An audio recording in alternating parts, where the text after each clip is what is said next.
Yan na guys, minimix niya lang aming orders. O, diba?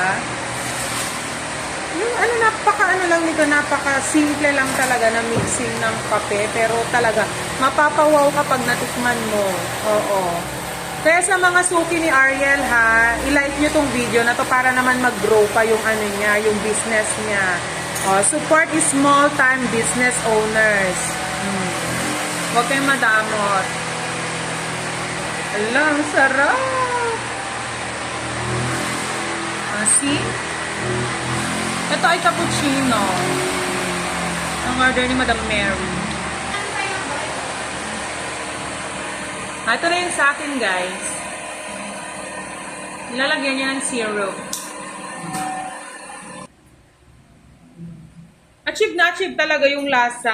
Okay? Yung perfection ng lasa. Kasi, meron siyang, kilo ba yan? Pinagkikilohan ng mga ingredients. Hindi basta-basta buhos, ganyan. Talagang sinusunod niya yung measurement. Measurement pala. Sorry sa kilo.